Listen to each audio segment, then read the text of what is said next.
कल्पना करा, एका बालकाचा जन्म तुरुंगात होतो. जन्मताच त्याचा जीव घेण्याचा प्रयत्न होतो. पण तेच बालक पुढे संपूर्ण जगाला जीवन जगण्याची दिशा देणारं असतं. गोकुळातील खोडकर बालक, गोपिकांच्या हृदयाचा राजा, राक्षसांचा संहार करणारा योद्धा आणि महाभारतात अर्जुनाचा सारथी बनून संपूर्ण मानवजातीला भगवद्गीतेचं अमूल्य ज्ञान देणारा गुरु. ही आहे कथा श्रीकृष्णाची. ही फक्त एक कथा नाही, ही आहे प्रेमाची, कर्तव्याची, संघर्षाची आणि सत्याच्या विजयाची कथा. या कथेत तुम्हाला दिसेल की संकटात कसं हसत जगायचं, अन्यायाविरुद्ध कसं उभं राहायचं आणि आयुष्यात कितीही अडचणी आल्या तरी मन शांत कसं ठेवायचं. कृष्णाचं जीवन आपल्याला शिकवतं की कधी लढायचं, कधी सोडून द्यायचं आणि कधी फक्त हसत पुढे जायचं. म्हणून हा व्हिडिओ शेवटपर्यंत नक्की पहा, कारण शेवटी तुम्हाला मिळणार आहे असा गूढ आणि शक्तिशाली संदेश जो तुमचं विचार करण्याची पद्धत बदलून टाकेल. जर तुम्हाला खऱ्या अर्थाने जीवन समजून घ्यायचं असेल तर ही कथा मिस करू नका. आणि जर तुम्हाला अशाच आध्यात्मिक प्रेरणादायी कथा आवडत असतील तर लगेच या चॅनलला सबस्क्राईब करा आणि बेल आयकॉन दाबा, जेणेकरून पुढचा कोणताही व्हिडिओ तुम्ही चुकवणार नाही. चला तर मग सुरुवात करूया श्रीकृष्णांच्या दिव्य आणि चमत्कारिक जीवन प्रवासाची.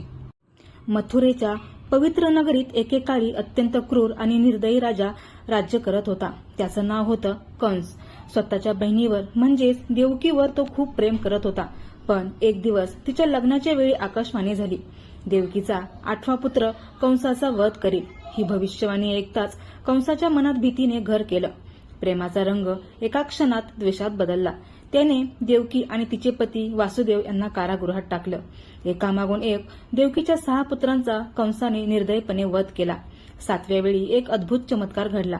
देवकीच्या गर्भातील बाळ योगमायाच्या कृपेने रोहिणीच्या गर्भात स्थानांतरित झालं आणि त्याचा जन्म पुढे बलराम म्हणून झाला. आता वेळ आली होती त्या दिव्य क्षणाची. अंधारलेली रात्र, आषाढातील कृष्ण पक्षाची अष्टमी, वादळी वारा, आकाशात मेघगर्जना आणि त्या गडद अंधारात कारागृहात एक दिव्य प्रकाश प्रगट झाला. देवकीच्या गर्भातून साक्षात भगवान विष्णूने श्रीकृष्णांच्या रूपात अवतार घेतला. त्या क्षणी कारागृहातील सर्व साखळ्या आपोआप तुटल्या. दरवाजे उघडले. पहारेकरी गाढ झोपेत गेले. वासुदेवांना आकाशवाणी झाली, या बालकाला गोकुळात नंद आणि यशोदेकडे घेऊन जा आणि तिथे जन्मलेल्या कन्येला येथे आणा. वासुदेवांनी त्या लहान बाळाला टोपलीत ठेवलं आणि कारागृहाबाहेर पडले. बाहेर मुसळधार पाऊस कोसळत होता. यमुना नदी दुथडी भरून वाहत होती. पण जसेच वासुदेव नदीत उतरले, यमुना नदी एकदम शांत झाली आणि साक्षात शेषनागाने आपले फण उभारून त्या बाळावर छत्र केलं. ही दृश्य इतकी अद्भुत होती की संपूर्ण सृष्टी त्या दिव्य जन्माचा साक्षीदार होती. गोकुळात पोहोचल्यावर वासुदेवांनी यशोदेच्या शेजारी झोपलेल्या कन्येशी श्रीकृष्णाची अदलाबदल केली आणि परत कारागृहात आले. सकाळ होताच कंसाला बातमी मिळाली, देवकीला 8वं अपत्य झालं आहे. तो लगेच कारागृहात धावत गेला आणि त्या लहान मुलीला उचलून फेकण्याचा प्रयत्न केला. पण ती कन्या त्याच्या हातातून सुटली आणि आकाशात प्रगट होऊन म्हणाली, तुला मारणारा जन्माला आला आहे. आता कंस अधिकच भयभीत झाला. दरम्यान गोकुळात नंद आणि यशोदेच्या घरी आनंदाचा उत्सव सुरू होता. सर्वजण त्या गोंडस बाळाकडे पाहून मंत्रमुग्ध झाले होते. यशोदा त्याला आपल्या लेकरासारखं प्रेम देत होती. बाळकृष्ण जसजसा मोठा होऊ लागला तसतसा त्याच्या लीला सुरू झाल्या.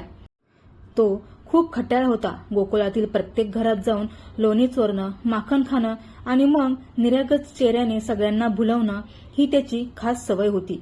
गोपिका त्याच्या खोड्यांमुळे त्रासून यशोदेपाशी तक्रार करायला येत. पण जेव्हा यशोदा कृष्णाला रागवायची तेव्हा तो आपल्या गोड हास्याने तिचं मन जिंकायचा. एकदा यशोदेने त्याला दोरी बांधण्याचा प्रयत्न केला, पण कितीही दोरी लावली तरी ती कमीच पडत होती. शेवटी प्रेमानेच ती त्याला बांधू शकली. ही लीला आपल्याला शिकवते की देवाला केवळ भक्ती आणि प्रेमानेच बांधता येते. बाळकृष्णाच्या लीला इथेच थांबल्या नाहीत. कंसाने त्याला मारण्यासाठी अनेक राक्षस पाठवले. पुत्रीच्या रूपात आलेली पुतना तिने विषारी दूध पाजून कृष्णाला मारण्याचा प्रयत्न केला, पण त्या छोट्याशा बाळाने तिचा जीव घेतला. नंतर शक्टासूर आला गाडीच्या रूपात. कृष्णाने पायानेच त्याला दूर फेकले. त्रिनावर्त नावाचा राक्षस वादळाच्या रूपात आला, पण कृष्णाने त्याचाही नाश केला. या सगळ्या लीलांमधून एक गोष्ट स्पष्ट होते की जिथे देव आहे तिथे भीती नाही. एकदा यशोदेला शंका आली की कृष्णाने माती खाल्ली आहे. तिने त्याला तोंड उघडायला सांगितलं आणि जेव्हा कृष्णाने तोंड उघडलं तेव्हा यशोदेला त्यात संपूर्ण विश्व दिसलं. ग्रह, तारे, आकाश, पृथ्वी, सगळं काही. त्या क्षणी यशोदेला समजलं की हा साधा मुलगा नाही, हा साक्षात परमेश्वर आहे. पण लगेचच कृष्णाने आपल्या मायेने तिला पुन्हा विसरायला लावलं आणि ती पुन्हा त्याला आपल्या मुलासारखं प्रेम करू लागली. गोकुळातील प्रत्येक दिवस हा आनंद, प्रेम आणि चमत्कारांनी भरलेला होता. कृष्णाच्या बासरीच्या सुरांनी सगळं वातावरण मंत्रमुग्ध होत असे. गायी त्याच्या मागे धावत, गोपिका त्याच्या प्रेमात हरवून जात. त्यांच्या बालपणातली प्रत्येक लीला आपल्याला एक संदेश देते. निर्मळ मन, प्रेम, श्रद्धा आणि भक्ती यामध्येच खरा आनंद आहे. असा हा श्रीकृष्णाचा जन्म आणि बालपण, ज्यात संघर्ष आहे, चमत्कार आहे आणि सर्वात महत्वाचं म्हणजे जीवनाला दिशा देणारं गूढ तत्वज्ञान आहे. गोकुळातील संकटांमुळे नंदबाबा आणि सर्व गवळ्यांनी एक निर्णय घेतला. आपण एका अधिक सुरक्षित, शांत आणि पवित्र स्थळी जावं आणि अशा प्रकारे सगळ्यांनी मिळून वृंदावनाकडे प्रस्थान केलं. वृंदावन नाव घेताच जणू डोळ्यासमोर एक सुंदर चित्र उभं राहतं. हिरवीगार झाडं, फुलांनी भरलेली वनराई, मंद वाहणारी यमुना, गायींचे कळप आणि त्या सगळ्यांमध्ये फिरणारा, बासरी वाजवणारा एक मोहक बालक, तो म्हणजे श्रीकृष्ण. आता कृष्ण बालपणातून कुमारवयात प्रवेश करत होता, पण त्याची निरागसता, खट्याळपणा आणि प्रेमळ स्वभाव अगदी तसाच होता. दररोज सकाळी तो आपल्या मित्रांसोबत गायी चारायला जंगलात जात असे. सुदामा, सुबल, श्रीदामा हे सगळे त्यांचे सवंगडी मित्र. त्यांच्या खेळण्यांमध्ये, हसण्यात, खोड्यांमध्ये एक वेगळाच आनंद होता. कधी ते फळ तोडत, तर कधी नदीत पोहत, तर कधी एकमेकांशी मस्करी करत. आणि त्या सगळ्यांच्या मध्यभागी असायचा तो म्हणजे श्रीकृष्ण. त्याच्या बासरीचे सूर हे फक्त संगीत नव्हते, ते आत्म्याला स्पर्श करणारे होते. जेव्हा तो बासरी वाजवायचा तेव्हा गायी चरणं थांबवून त्याच्याकडे पाहत, पक्षी गाणं थांबवून ऐकत आणि गोपिका आपल्या कामात विसरून त्या सुरांकडे खेचल्या जात. ही बासरी म्हणजे जणू परमेश्वराचा आवाज होता, जो प्रत्येक जीवाला आपल्या जवळ बोलावतो. पण वृंदावनातील जीवन फक्त आनंदाने भरलेलं नव्हतं, तिथेही संकट येत होती. एक दिवस कृष्ण आणि त्याचे मित्र गायी चारत असताना एक वासराच्या रूपात राक्षस आला. त्याचं नाव होतं वत्सासूर. तो इतक्या चलाखीने लपला होता की कोणीही त्याला ओळखू शकत नव्हतं. पण कृष्णाला त्याची जाणीव झाली. त्याने त्या वासराला पकडलं आणि झाडावर आपटून त्याचा अंत केला. ही लीला आपल्याला सांगते की वाईट कितीही लपून आलं तरी सत्याच्या नजरेतून सुटत नाही. त्यानंतर आला तो म्हणजे बकासूर, एक प्रचंड बगळा. त्याने कृष्णाला गिळण्याचा प्रयत्न केला. क्षणभर सगळ्यांच्या हृदयात भीती पसरली, पण कृष्णाने शांतपणे त्याच्या चोचीला फाडलं आणि त्याचा वध केला. कृष्णासाठी हे युद्ध नव्हतं, ही होती धर्माची स्थापना. एक दिवस अजून एक भयंकर प्रसंग घडला. अगासूर नावाचा एक विशाल अजगर आपल्या तोंडाने पूर्ण जंगल झाकून बसला होता. कृष्णाचे मित्र त्याला गुहा समजून आत गेले. क्षणभरासाठी सगळं थांबलं. वातावरणात भीती पसरली, पण कृष्णाने आपल्या दिव्य शक्तीने त्या अजगराचा अंत केला आणि सगळ्यांना वाचवलं. ही लीला दाखवते की जेव्हा भक्त संकटात अडकतात तेव्हा देव स्वतः त्यांचं रक्षण करतो. आता वृंदावनात एक वेगळंच संकट उभं राहिलं होतं. यमुना नदीच्या एका भागात कालिय नावाचा भयंकर नाग राहायचा. तो नाग इतका विषारी होता की त्याच्या विषामुळे पाणी काळं पडलं होतं आणि त्या परिसरात झाडे, प्राणी सगळं नष्ट होत होतं. गोकुळातील लोक त्या भागाला खूप घाबरायचे. कुणीही त्या पाण्याजवळ जात नव्हतं. पण एकदा खेळता खेळता कृष्णाचा चेंडू त्या विषारी पाण्यात गेला. मित्रांनी कृष्णाला थांबवण्याचा खूप प्रयत्न केला, कारण त्यांना कालिय नागाची भीती होती. पण कृष्ण निर्भयपणे म्हणाले, भीतीवर विजय मिळवणं आवश्यक आहे. इतकंच म्हणत कृष्णाने कदंबाच्या झाडावरून उडी मारून थेट यमुना नदीत प्रवेश केला. कृष्ण पाण्यात उतरल्यावर कालिय नाग संतापला. त्याने कृष्णाला आपल्या विशाल फण्यांनी वेढलं. संपूर्ण गोकुळात घबराट पसरली. यशोदा माता, नंदबाबा आणि सर्व गोपिका नदीकाठी धावले. काही क्षणांसाठी असं वाटलं की नाग कृष्णाला हरवेल, पण अचानक परिस्थिती बदलली. कृष्णाने स्वतःला नागाच्या फणांतून सोडवलं आणि त्याच्या डोक्यावर उडी मारली. आणि मग त्यांनी कालियेच्या फण्यांवर सुंदर नृत्य करायला सुरुवात केली. कृष्णाच्या प्रत्येक पावलाने कालिय नागाचा अहंकार तुटत गेला. तो कमजोर होत गेला आणि शेवटी पूर्णपणे तो श्रीकृष्णाला शरण आला. त्यांनी आपल्या चुकीची माफी मागितली आणि शरणागती पत्करली. कृष्णाने त्याला माफ केलं आणि सांगितलं, इथून निघून जा आणि पुन्हा कोणालाही त्रास देऊ नकोस. कालियेने आज्ञा मानली आणि यमुना नदी सोडून गेला. यामुळे नदी पुन्हा शुद्ध आणि सुरक्षित झाली. ही लीला आपल्याला शिकवते की देव केवळ दंड देत नाही, तो सुधारण्याची संधीही देतो. यानंतर येते एक अत्यंत गूढ आणि महत्वाची लीला, ती म्हणजे गोवर्धन लीला. वृंदावन नगरीत आनंद आणि साधेपणाने जीवन चालू होतं. गायी, निसर्ग आणि शेती यावर गावकऱ्यांचा संपूर्ण आधार होता. त्या काळात दरवर्षी सर्वजण इंद्रदेवाची पूजा करत असत, कारण त्यांना वाटायचं की पाऊस पडणं हे इंद्राच्या कृपेनेच होतं. एके दिवशी लहान कृष्णाने गावकऱ्यांना विचारलं, आपण ही पूजा का करतो?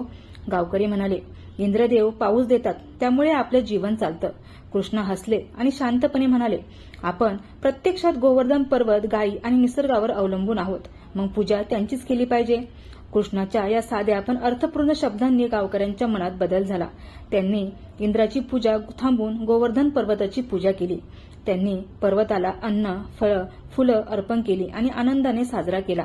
पण स्वर्गात बसलेल्या इंद्रदेवाला हे सहन झालं नाही. त्यांचा अहंकार दुखावला गेला. रागाच्या भरात त्यांनी भयंकर पाऊस, वादळ आणि विजांचा प्रकोप वृंदावनावर सोडला. पाऊस इतका प्रचंड पडू लागला की सगळीकडे पाणीच पाणी झालं. गायी, जनावरे आणि लोक सगळे घाबरले. घरं कोसळण्याची वेळ आली. निराश झालेले गावकरी शेवटी कृष्णाकडे धाव घेत म्हणाले, कृष्णा, आम्हाला वाचव. कृष्ण शांत होते. त्यांच्या चेहऱ्यावर किंचितही भीती नव्हती. ते म्हणाले, घाबरू नका, मी आहे तुमच्यासोबत.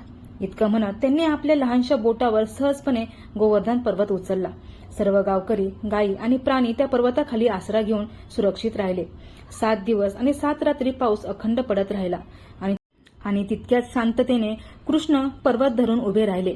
हळूहळू इंद्राला जाणवलं की हा साधा मुलगा नाही, ही तर परमदिव्य शक्ती आहे. त्यांचा अहंकार पूर्णपणे तुटला. ते खाली आले आणि कृष्णासमोर नम्रतेने माफी मागू लागले. कृष्णाने त्यांना क्षमा केली. पाऊस थांबला, आकाश स्वच्छ झालं आणि वृंदावन पुन्हा आनंदाने भरून गेलं. कृष्णाने पर्वत परत आपल्या जागी ठेवला आणि सर्व गावकऱ्यांनी आनंदाने त्यांचा जय जयकार केला. त्या दिवसापासून लोक गोवर्धन पूजा साजरी करू लागले. त्यानंतर येते वृंदावनातील सर्वात सुंदर, सर्वात गूढ लीला म्हणजेच रासलीला. वृंदावनाची ती शांत, चांदण्यांनी उजळलेली एक रात्र होती. सगळीकडे प्रसन्नता आणि एक वेगळीच जादू पसरली होती. अशा वेळी कृष्णा आपल्या बासरीवर मधुर स्वर छेडू लागले.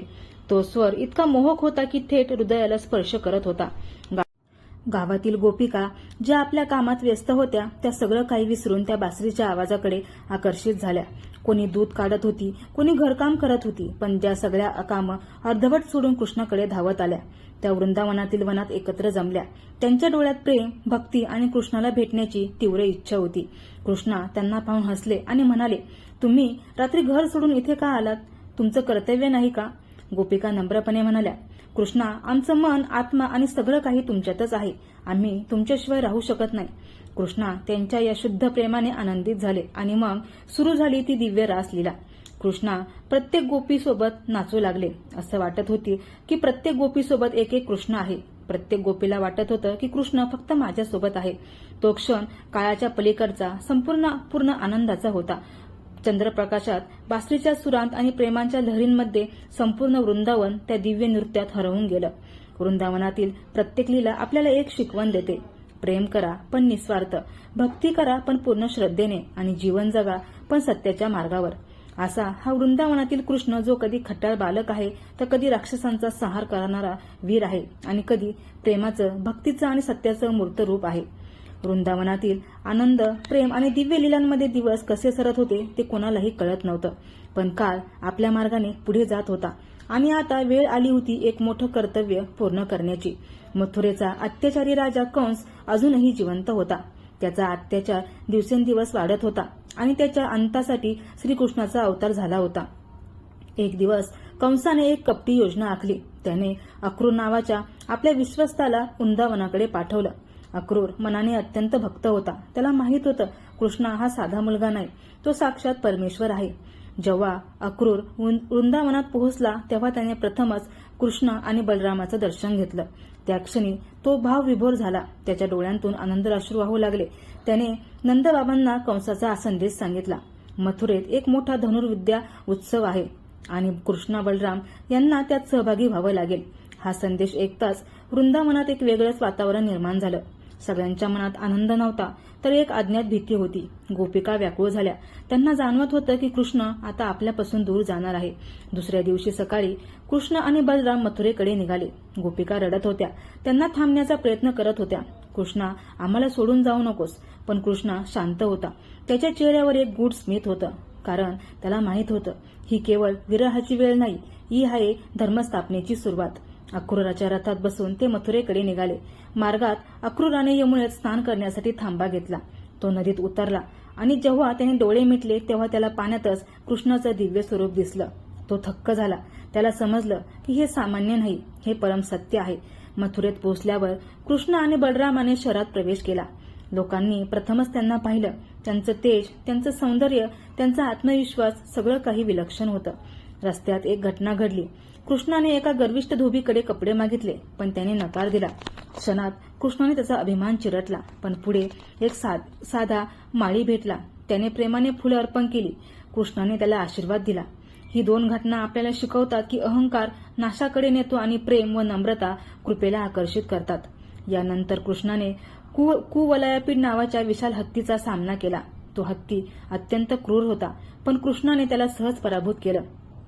आता वेळ आली होती त्या अंतिम क्षणाची.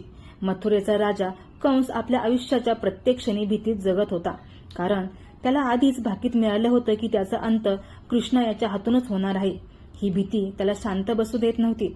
त्यामुळे त्याने कृष्ण आणि बलराम यांना संपवण्यासाठी अनेक युक्त्या केल्या. शेवटी कंसाने एक मोठा डाव आखला. मथुरेत भव्य मल्लयुद्ध स्पर्धा आयोजित करण्याचा. संपूर्ण शहर सजलं. लोकांमध्ये उत्साह पसरला. पण कंसाच्या मनात मात्र एकच विचार होता, आज कृष्णाचा अंत करायचा. कृष्ण आणि बलराम मथुरात आले तेव्हा त्यांनी आधीच कुवलयापीड नावाच्या भयंकर हत्तीचा वध करून आपली ताकद दाखवली होती. त्यामुळे लोक त्यांच्या पराक्रमाने प्रभावित झाले होते.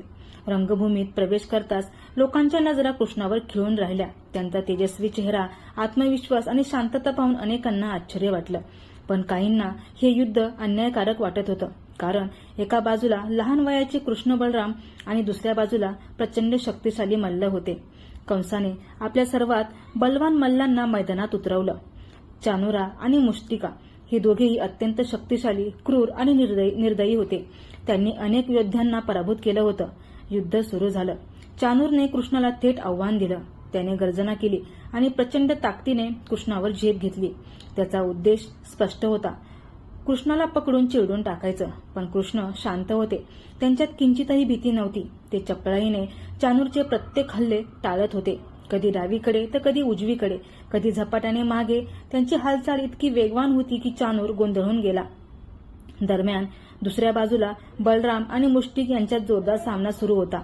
मुष्टिक बलरामवर जोरदार प्रहार करत होता, पण बलरामही तितक्याच ताकदीने त्याला प्रत्युत्तर देत होते.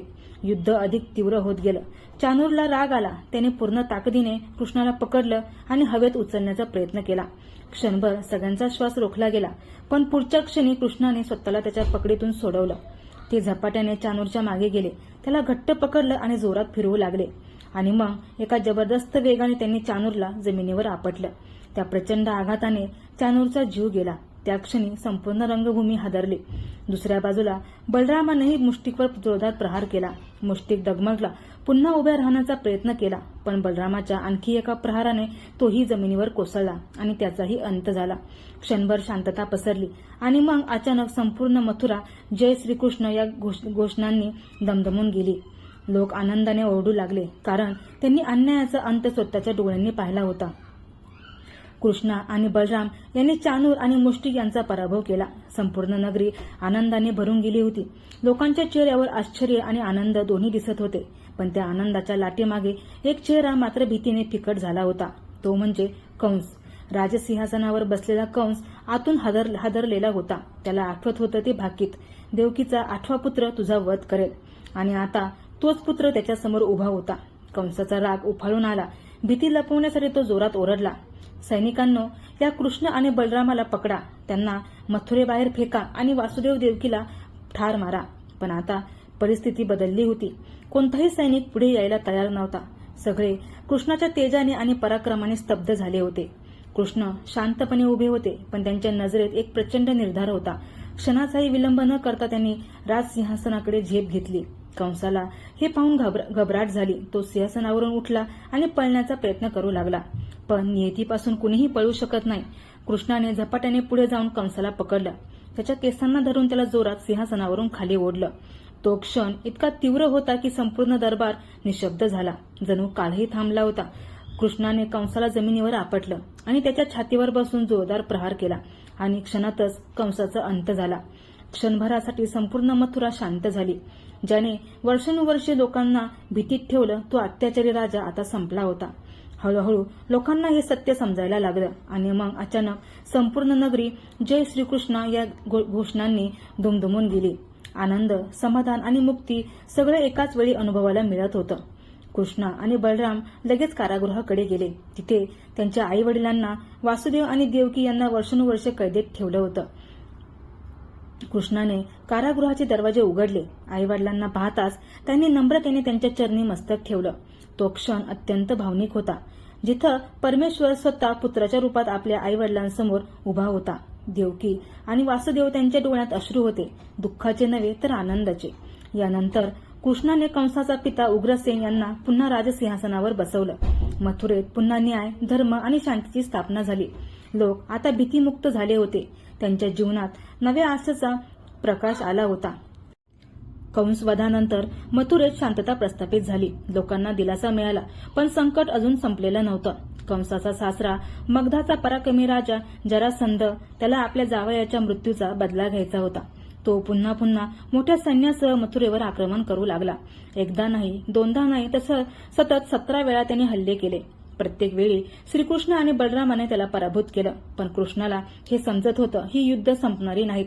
कारण जरासंधाचा उद्देश फक्त बदला नव्हता, तो संपूर्ण यदुवंश नष्ट करू इच्छित होता. कृष्णाने एक मोठा आणि दूरदर्शी निर्णय घेतला. आपण मथुरा सोडून एका सुरक्षित ठिकाणी जावं. हा निर्णय काहींना कठीण वाटला, पण तोच योग्य होता.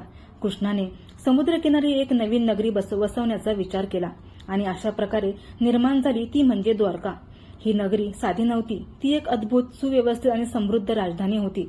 समुद्राच्या मध्यभागी उभी राहिलेली भव्य राजवाडे, रुंद रस्ते, सुंदर बागा, लोक आनंदाने, सुरक्षिततेने आणि सन्मानाने जगत होते. द्वारकेत श्रीकृष्ण केवळ देव नव्हते, ते एक आदर्श राजा, कुशल प्रशासक आणि दूरदर्शी नेता होते. त्यांचा राज्यकारभार न्याय, धर्म आणि करुणेवर आधारित होता. ते प्रत्येक निर्णय विचारपूर्वक घेत, जनतेच्या कल्याणाला नेहमी प्राधान्य देत. द्वारकेत कोणीही भुकेला नव्हता, कोणावर अन्याय होत नव्हता. ही होती रामराज्यासारखीच एक आदर्श व्यवस्था. कृष्णाने आपल्या कुटुंबाची जबाबदारीही तितक्याच प्रेमाने पार पाडली. त्यांनी रुक्मिणीशी विवाह केला. ती अत्यंत सद्गुणी आणि भक्तिमय होती. रुक्मिणीचा भाऊ रुक्मी तिचं लग्न शिशुपालाशी लावू इच्छित होता, पण रुक्मिणीने कृष्णाला मनाने स्वीकारलं होतं. कृष्णाने तिचं हरण करून तिला आपल्या जीवनात स्थान दिलं. त्यानंतर सत्यभामा, जांबवती आणि इतर राण्यांशीही त्यांचे विवाह झाले. पण प्रत्येक नात्यात त्यांनी समान प्रेम, सन्मान आणि जबाबदारी दाखवली. द्वारकेत राहूनही कृष्णाने धर्मस्थापनेचं कार्य सुरूच ठेवलं. त्यांनी अनेक दुष्टांचा नाशही केला. नरकासूर, शिशुपाल आणि इतर अत्याचारी राजे, नरकासुराने हजारो स्त्रियांना कैद करून ठेवलं होतं. कृष्णाने त्याचा वध करून त्या सर्वांना मुक्त केलं. हा केवळ विजय नव्हता, ही होती न्यायाची स्थापना. कृष्णाचा एक महत्वाचा गुण म्हणजे त्यांची कूटनीती. ते केवळ युद्धानेच समस्या सोडवत नसत, तर योग्य वेळी योग्य निर्णय घेऊन परिस्थिती नियंत्रित करत. महाभारतातही त्यांनी हेच दाखवलं. ते स्वतः शस्त्र न उचलता पांडवांना मार्गदर्शन करत होते. द्वारकेत त्यांचा दरबार नेहमी न्यायासाठी खुला असे. कोणताही सामान्य माणूसही आपली समस्या घेऊन येऊ शकत होता. कृष्ण संयमाने ऐकत आणि योग्य तो निर्णय देत. त्यांच्या राज्यात स्त्रियांचा सन्मान केला जात होता. गरीब आणि दुर्बलांची काळजी घेतली जात होती. हीच खरी सुशासन होती. द्वारका ही केवळ एक नगरी नव्हती, ती एक आदर्श समाजाची प्रतिकृती होती. पण कृष्णाचा प्रवास इथेच थांबत नाही. त्यांनी जीवनभर एक गोष्ट कायम ठेवली, धर्म आणि सत्य यासाठी नेहमी उभं राहणं. त्यांनी कधीही सत्ता, संपत्ती किंवा वैभव यांचा गर्व केला नाही. ते नेहमी साधेपणाने, प्रेमाने आणि बुद्धीने वागले. द्वारकेत आदर्श राज्यकारभार करत असतानाच भारतभूमीवर एक मोठं संकट आकार घेत होतं. हस्तिनापुरात कौरव आणि पांडव यांच्यातील संघर्ष दिवसेंदिवस वाढत होता. पांडव धर्म, सत्य आणि न्यायाचे प्रतीक होतं, तर कौरव अहंकार, लोभ आणि अन्यायाचे प्रतीक. या संघर्षाच्या केंद्रस्थानी होते ते म्हणजे श्रीकृष्ण. ते ना केवळ देव होते, तर एक महान कूटनीतितज्ञ, मार्गदर्शक आणि मित्रही होते. कौरवांनी पांडवांना फसवून जुगारात हरवलं, त्यांना वनवास दिला आणि द्रौपदीचा अपमान केला. हे सर्व पाहूनही कृष्ण शांत होते, कारण त्यांना माहीत होतं योग्य वेळ येईपर्यंत संयम ठेवणं आवश्यक आहे. वनवास संपल्यानंतर पांडवांनी आपला हक्क मागितला, पण दुर्योधनाने तो नाकारला. युद्ध अटळ होतं. शेवटचा प्रयत्न म्हणून श्रीकृष्ण स्वतः शांतिदूत म्हणून हस्तिनापुरात गेले. त्यांनी दुर्योधनाला समजवण्याचा खूप प्रयत्न केला, पण फक्त 5 गावं द्या आणि युद्ध टाळा. पण अहंकाराने आंधळा झालेला दुर्योधन तयार झाला नाही आणि अशा प्रकारे सुरू झालं कुरुक्षेत्राचं महान युद्ध. दोन्ही बाजूंनी लाखो सैनिक उभे होते. शंखनाद झाला आणि वातावरण तणावाने भरलं. या युद्धात एक अनोखी गोष्ट घडली. श्रीकृष्णाने शस्त्र न उचलण्याचा निर्णय घेतला. ते म्हणाले, मी युद्धात लढणार नाही, पण अर्जुनाचा सारथी बनेन. हा निर्णय खूप मोठा होता, कारण ते प्रत्यक्ष लढाईत नसूनही संपूर्ण युद्धाचं मार्गदर्शन करणार होते. युद्ध सुरू होण्याच्या आधी अर्जुनाने आपल्या नातलगांना, गुरूंना आणि मित्रांना समोर पाहिलं. भीष्म, द्रोण, कर्ण सगळे त्याच्या समोर उभे होते. अर्जुनाच्या हातातील गांडीव खाली पडलं. त्यांच्या मनात द्वंद्व निर्माण झालं. तो म्हणाला, मी माझ्याच लोकांवर बाण कसा चालवू? या युद्धात विजय मिळवूनही मला आनंद मिळणार नाही. तो निराश झाला आणि या क्षणी श्रीकृष्णाने दिलं भगवद्गीतेचं दिव्य ज्ञान. कृष्ण म्हणाले, अर्जुना, तू ज्यांच्यासाठी दुःख करत आहेस ते शरीर आहे, आत्मा नाही. आत्मा अमर आहे, तो कधीही मरत नाही, आणि शरीर नाशवंत आहे, ते बदलत राहतं. जसा मनुष्य जुने कपडे टाकून नवीन घालतो, तसंच आत्मा एक शरीर सोडून दुसऱ्यात जातो. कृष्ण म्हणाले, तुझं कर्तव्य म्हणजे युद्ध करणं. फलाची चिंता न करता कर्म कर. कर्म कर, पण अपेक्षा नको. यश अपयशात संभाव ठेव. हेच आहे कर्मयोग.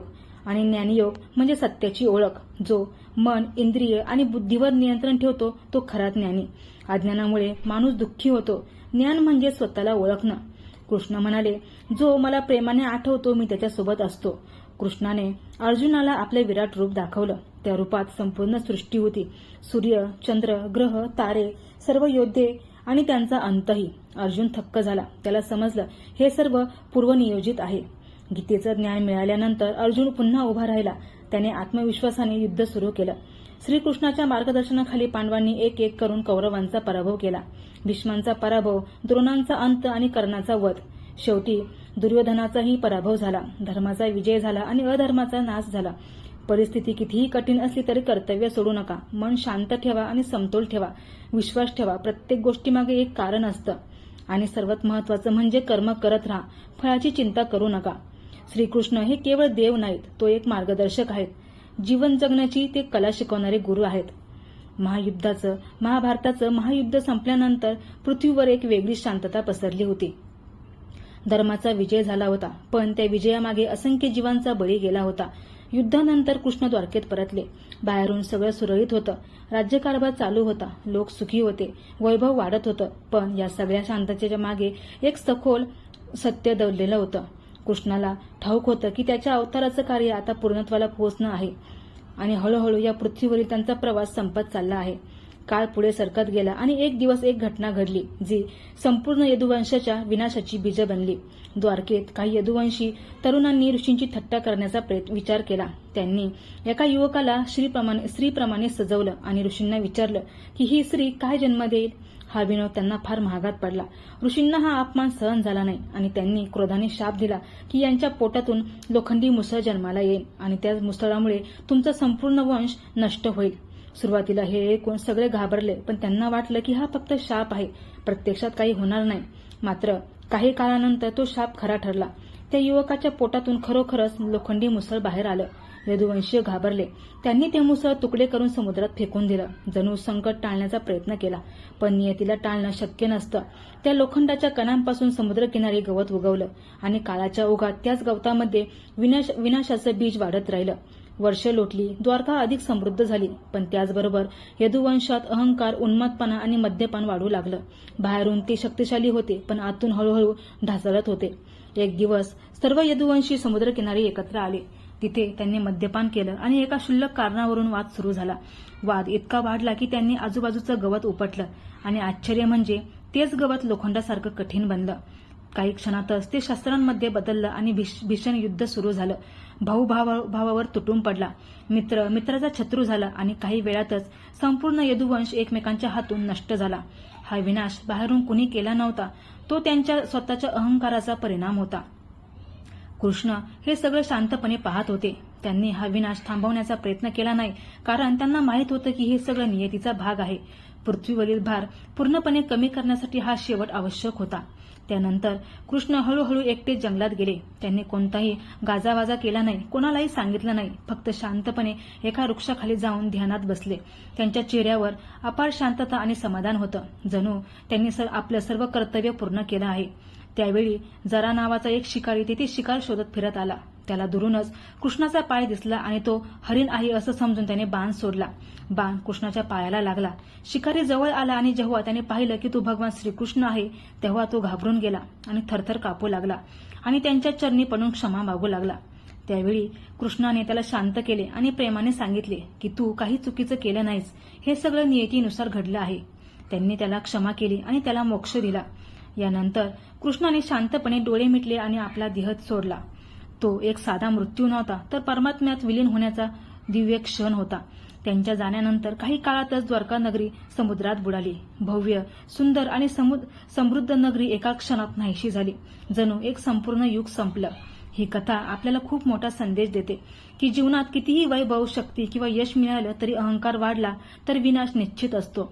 प्रत्येक गोष्ट तात्पुरती आहे, पण आपल्या कर्माची छाप कायम राहते आणि शेवट कितीही मोठा अवतार असला तरी त्यालाही या सृष्टींच्या नियमानुसारच आपलं कार्य पूर्ण करून पुढे जावं लागतं.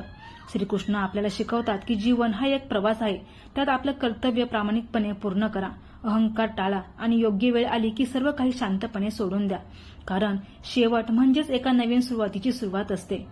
मित्रांनो, आज आपण एका अद्भुत प्रवासाचा शेवट केला. हा प्रवास होता श्रीकृष्णांच्या जन्मापासून ते त्यांच्या अंतिम लीलांपर्यंतचा. एक बालक जो कारागृहात जन्माला आला, एक खट्याळ गोपाळ ज्याने गोकुळ आणि वृंदावन आनंदाने भरून टाकलं, एक वीर ज्याने कंसासारख्या अत्याचाराचा अंत केला, एक आदर्श राजा ज्याने द्वारकेत न्याय आणि धर्म प्रस्थापित केला, आणि एक महान गुरु ज्याने भगवद्गीतेच्या माध्यमातून संपूर्ण मानवजातीला जीवनाचं सत्य शिकवलं. पण ही केवळ कथा नव्हती, हा होता जीवनाचा आरसा.